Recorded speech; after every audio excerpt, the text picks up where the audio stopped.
Pameran tersebut mendapat sambutan yang begitu baik sekali. Ramai pengunjung datang berpusu-pusu mencari-cari untuk melihat manusia dari dunia lain yang mereka gelar manusia kuno.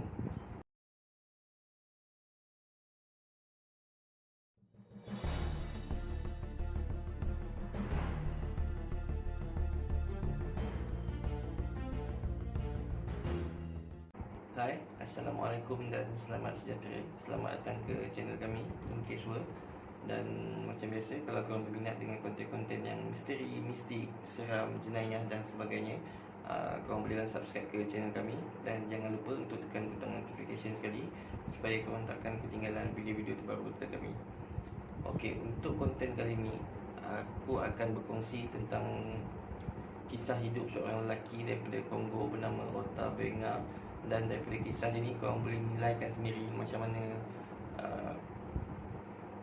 seorang manusia dijadikan bahan eksperimen dan kegilaan manusia untuk membetulkan pendapat masing-masing, sehingga kan kadang-kadang kita tak mampu membezakan lagi antara manusia dan juga binatang.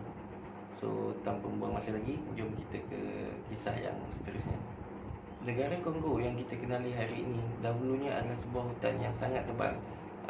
Sehinggalah pada penghujung abad ke-19, Raja Belgium, Raja Leopold yang kedua telah mengarahkan eksplorasi ke atas hutan ini dan mereka menamakannya sebagai Congo Free State.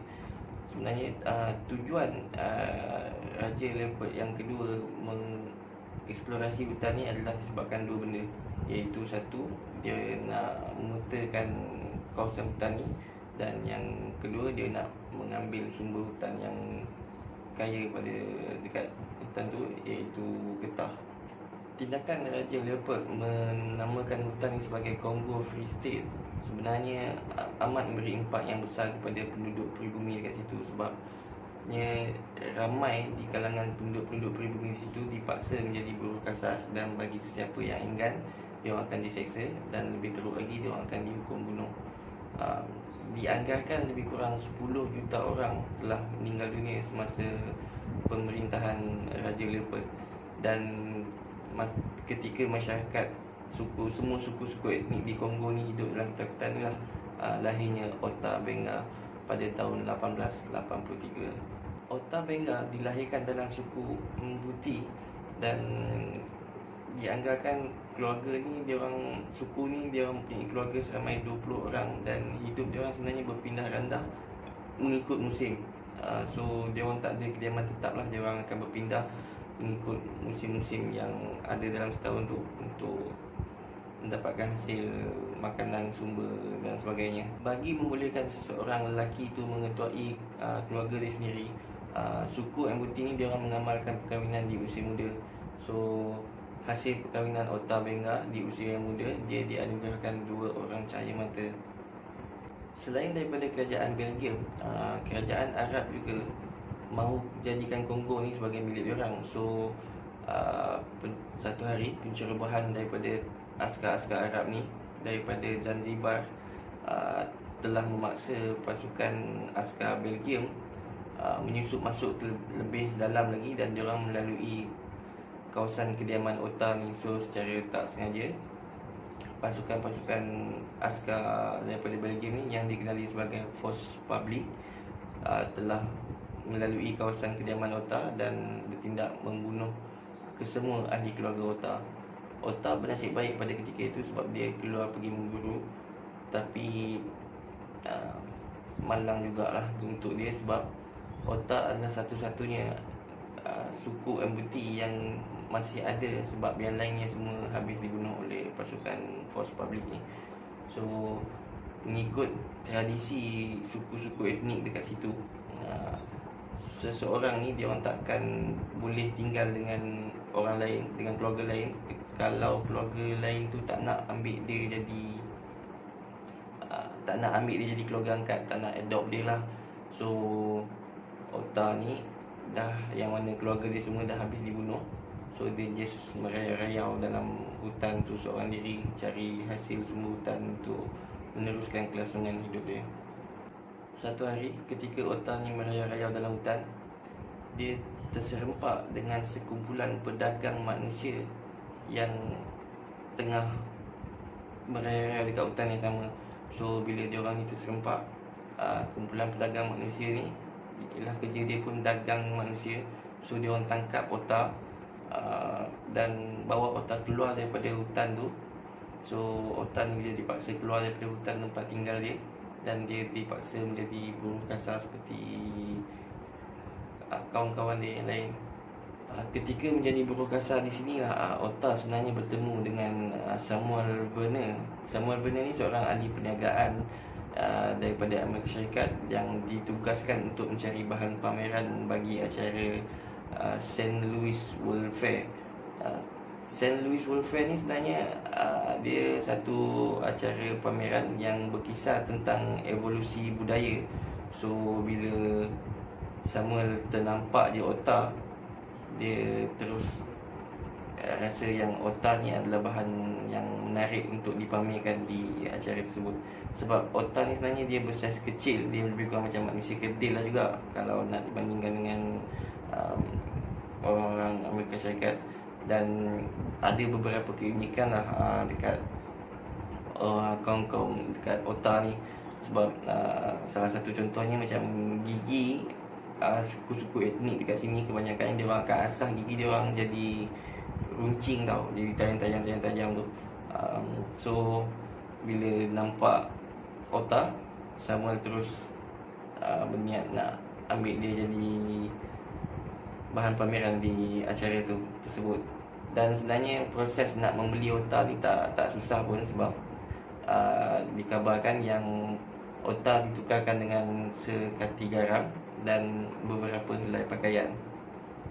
Setelah selesai urusan menjual beli, akhirnya pada tahun 1904, otar bersama beberapa orang lain yang senasib dengan dia akhirnya pergi ke St. Louis, Missouri, Amerika Syarikat.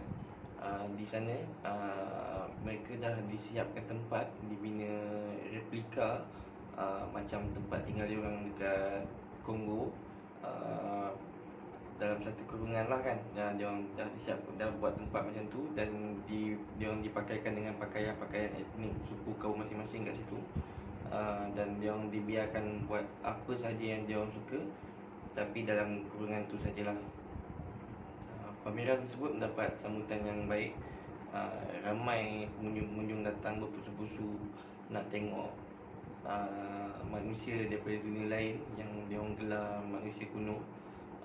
Sepanjang acara pameran St. Louis ni berlangsung, walaupun kalau kita nampak sebenarnya Samuel ni macam ambil kesempatan ke atas otar, tapi hubungan otar dengan Samuel bertambah baik daripada masa ke semasa, hingga kan pada tahun 1906 Samuel ni dia balik ke Kongo untuk nak teroka kawasan tu, dan dia cuma bawa otar sahaja untuk pulang ke Kongo.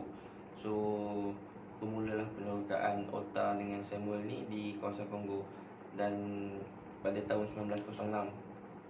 So dalam tempoh 2 tahun lah hubungan otar dengan Samuel ni bertambah baik. Dan bila otar ni dia dah balik ke Kongo, dia jatuh hati dan dia berkahwin dengan salah seorang suku kaum Batua di Kongo.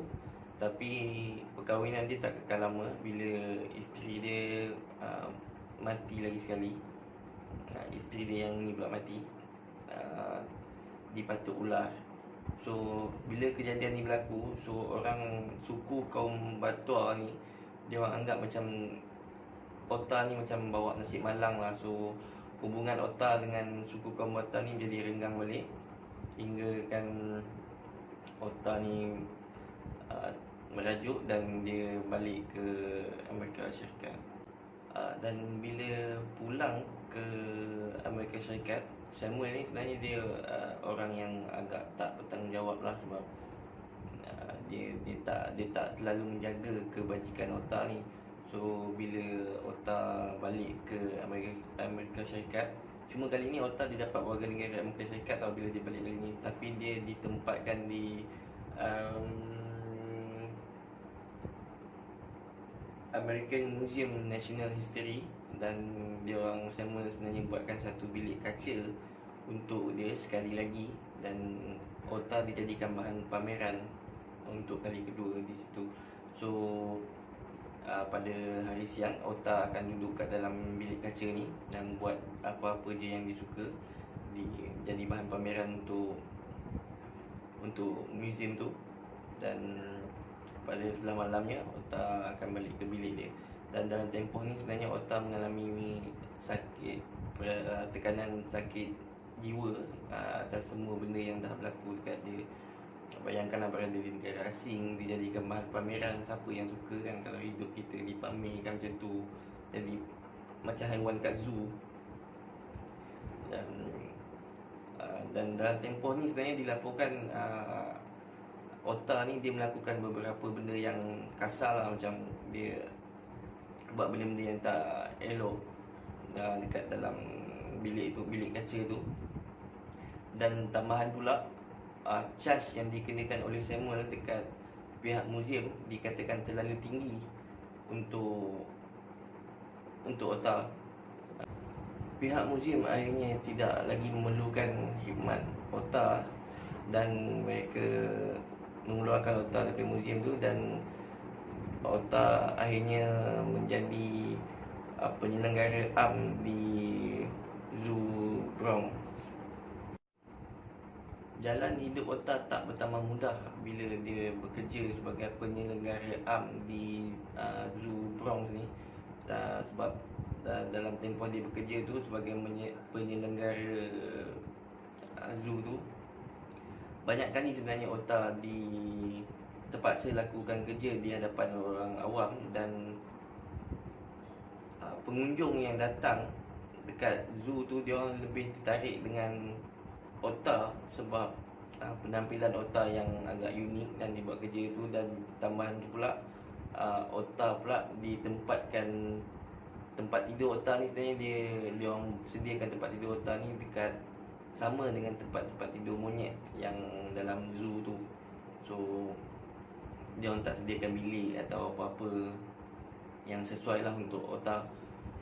Dan tapi walaupun ramai yang suka dan happy tengok kehidupan Ota ni dipamerkan macam tu, ada beberapa orang yang membantah terhadap terhadap perbuatan ni lah, terhadap perbuatan yang tak berperi kemanusiaan ni. Antara yang lantang membantah perbuatan terhadap Ota ni adalah seorang padri yang bernama James H. Gordon. Dan akhirnya suara James ni didengar oleh pihak kerajaan Amerika Syarikat pada masa tu, dan Ota Benga dibebaskan daripada Zoo Bronx ni.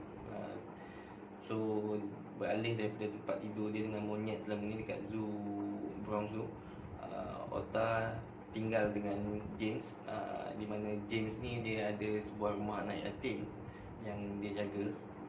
So Ota ni berpindah ke rumah anak yatim bersama-sama dengan James. Dan James menjaga Ota dengan agak baik lah sebenarnya, sebab kehidupan Ota bertambah baik selepas dia bersama-sama dengan James. So dia mula mendapatkan pelajaran sebagai di salah sebuah universiti di Amerika Syarikat. Masa dia tengah study tu pun dia sebenarnya bekerja di sebuah syarikat tembakau, sebuah kilang tembakau di dekat-dekat situ juga. Dan Ota hidup macam tu selama lebih kurang 8 tahun. Tapi Ota, yelah biasalah kita hidup dekat tempat orang, so dia sebenarnya rindukan kampung halamannya, dan dia cuba untuk balik ke kampung halamannya pada tahun 1914. Tapi malangnya Perang Dunia Pertama tercetus pada tahun 1914, membuatkan kapal-kapal yang nak berlayar balik ke Kongo masa tu terpaksa dihentikan, dan hasrat Ota untuk balik ke kampung halaman dia pun terpaksa dibatalkan. Hari demi hari Ota hidup di Amerika Syarikat. Hidup dia sebenarnya dia jiwa dia bertambah kacau lah. Dia masih lagi tak tenang, dan akhirnya pada 14 Mac 1916 otak. Dia ambil sepucuk pistol dalam simpanan James, dan dia pergi ke sebuah padang. Dia hidupkan unggun api dan dia telah mengambil nyawanya sendiri. Dia tembak dekat dada dia menggunakan pistol tu. Maka dengan itu berakhirlah kisah hidup Ota Benga. So itu sahaja daripada aku untuk kali ni. Apa pendapat korang? Aku suka nak dengar pendapat korang. Korang boleh komen untuk bagi tahu pendapat-pendapat korang kat bawah. Aku akan cuba baca komen korang satu persatu, dan insya-Allah mungkin aku akan balas kalau ada komen. So itu saja buat masa ni. Jangan lupa subscribe dan tekan butang notification supaya korang takkan ketinggalan video-video terbaru daripada kami. So assalamualaikum dan selamat sejahtera.